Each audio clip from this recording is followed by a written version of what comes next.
A grande discussão sobre a economia para o governo que vem, governo Lula, gira em torno do que será feito em relação às contas públicas, né? Tem uma negociação hoje no Congresso, no sentido de se criar uma proposta de emenda constitucional para que o governo possa, no ano que vem, estourar o teto de gastos, né? O teto de gastos hoje é uma exigência constitucional, foi aprovada durante o governo Temer. O que acontece? Naquele momento que o Temer conseguiu que o Congresso aprovasse isso, era muito importante estabelecer uma regra mais rígida para controlar os gastos públicos. Porque no governo Dilma, isso foi a razão até que ela sofreu o impeachment, as contas públicas saíram de controle, né? Saíram completamente de controle. Tem aquelas histórias da contabilidade criativa, né? Das pedaladas, etc, etc. Então o governo Temer tenta pôr uma certa ordem na casa, criando esse teto de gastos e fixando um prazo de 10 anos, que será completado em 2026, para se fazer uma revisão desse processo. Bom, mas na prática foi se vendo que o teto, do jeito que ficou estabelecido, que é a correção todo ano pela inflação, sem considerar nenhum aumento real, aquilo criou uma rigidez muito grande para certas contas. Então, agora teve a pandemia, né? Precisou se criar um gasto de emergência, aí teve que se fazer uma outra emenda constitucional para abrir uma exceção. Agora, no início do governo Lula, mais uma exceção será aberta. Mas estão se fazendo as contas ali, no final, o chamado exceção vai ser muito menor do que se tem falado. Não vai chegar a esses 200 bilhões que andou circulando aí no mercado, que o próprio equipe aí de transição andou cogitando no início. Claro que o governo está entrando, ele quer uma folga muito grande para poder não só gastar, mas não ficar amarrado dentro de uma camisa de força. Mas eu queria falar aqui sobre por que a gente precisa ter um equilíbrio fiscal, qual é a importância disso. Isso não é uma questão ideológica, não é uma questão de direita, esquerda, da forma de se ver, se conduzir uma política pública. O equilíbrio fiscal é uma necessidade para a economia funcionar bem. Qualquer economia, até uma economia socialista, ela precisa de ter um equilíbrio fiscal, né? As contas do governo. Primeiro, porque o setor público é, isoladamente, o maior agente econômico. Em qualquer economia americana, o maior agente econômico é o setor público.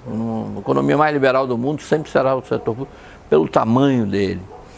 Então ele precisa ser custeado. Ele é custeado por quê? Por impostos, por tributos, por contribuições que a sociedade faz.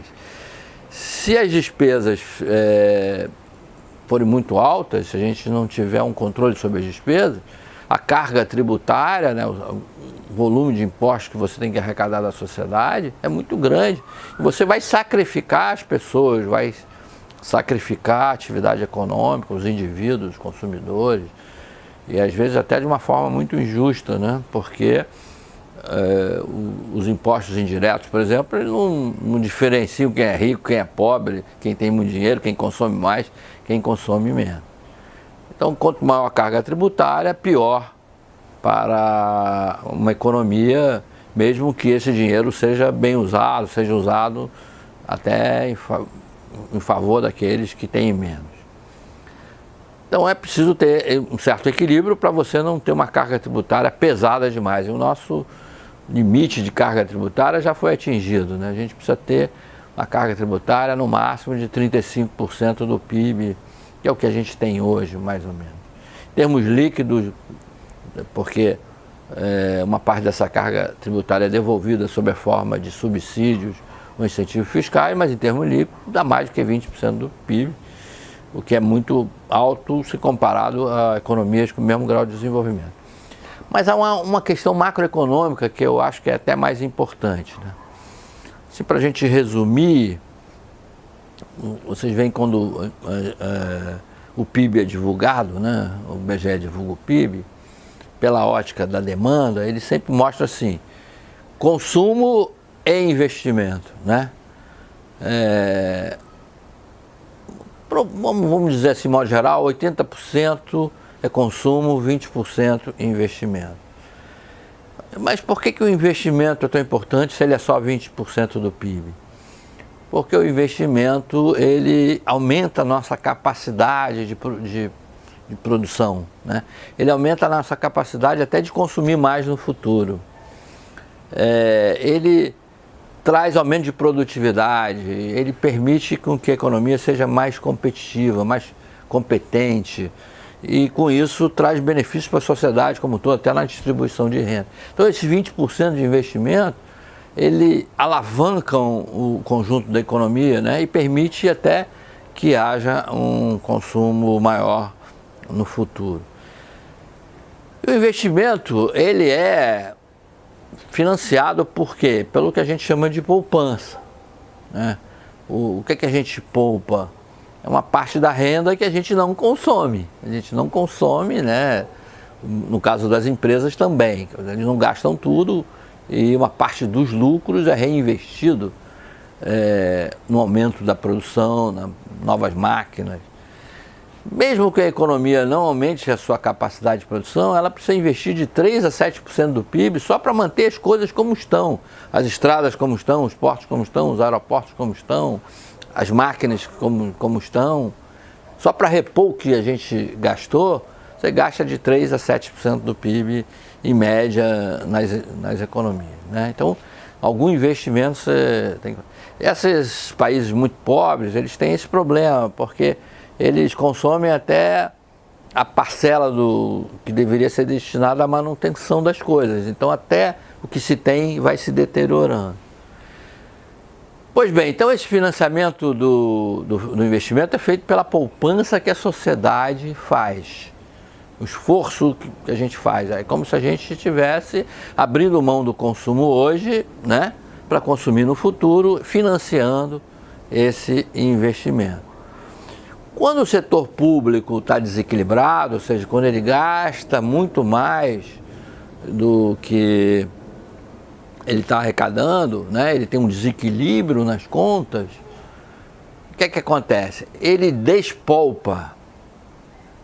O que é despolpa? Quer dizer, ele avança sobre a poupança que a sociedade faz. Então a sociedade tem que fazer um esforço maior de poupança para compensar o que o setor público despolpa. Não sei se está dando para perceber.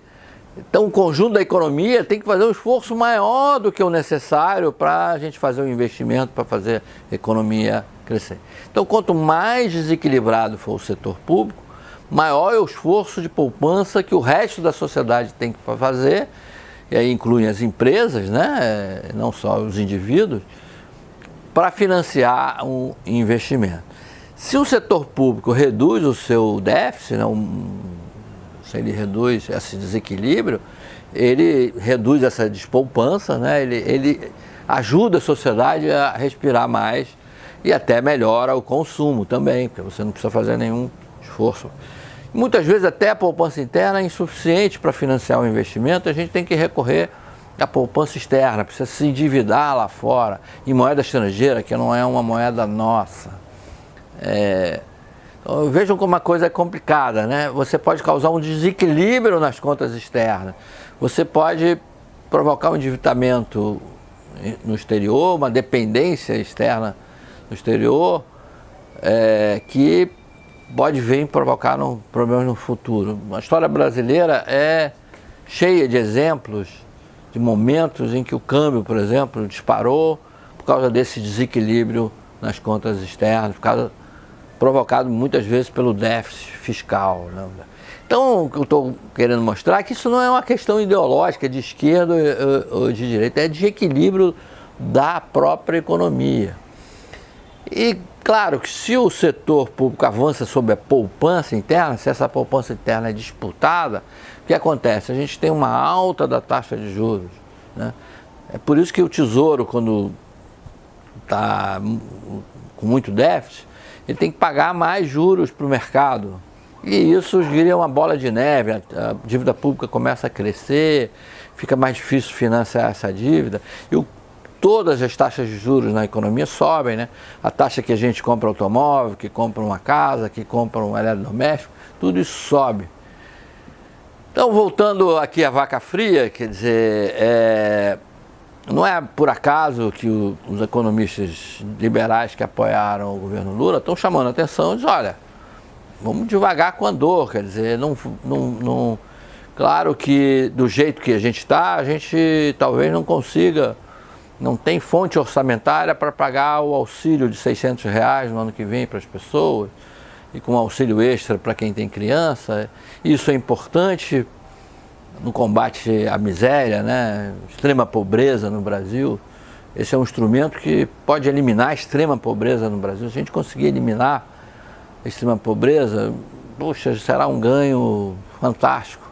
E esse esforço, acho que a sociedade quer que o governo faça, né? Essa transferência de renda foi aprovada e a gente viu na pandemia aí como ela foi útil e até certas formas de crédito mais facilitado para pequenas ou microempresas, tudo isso é muito bem-vindo. Mas é possível a gente encaixar isso no próprio orçamento que a gente tem, porque a gente está tendo aumento de arrecadação, né? A economia está crescendo um pouquinho, tem aumento de arrecadação, está para se encaixar as coisas, não é preciso provocar um déficit colossal a propósito Aqueles que defendem o aumento de gastos do governo dizem, não, mas aí a gente vai estimular o consumo, e estimulando o consumo vai atrair investimentos para o Brasil, porque tem demanda de bens e serviços, né? Então, isso é uma tese meio keynesiana, né? Na época que a economia está muito devagar, você provoca um certo déficit para aumentar o consumo, para estimular também o investimento. Claro, em certos momentos isso é até possível, isso é até necessário. A gente não deve ter uma visão de que nunca o governo pode ter déficit. Não, em determinado momento pode. O problema é a proporção desse déficit, o problema é tornar isso uma coisa permanente. Bom, essa discussão aí a gente vai ter até o novo governo ser empossado, né? E também nos futuros orçamentos vai ter que ter um novo balizamento para as contas públicas, alguma coisa que ou substitua o atual teto de gasto ou faça uma adaptação. Até o atual governo Bolsonaro é contra o teto de gasto como está. O ministro Paulo Guedes tem falado muito nisso. Então, é algo para ser negociado, especialmente ao longo do ano que vem.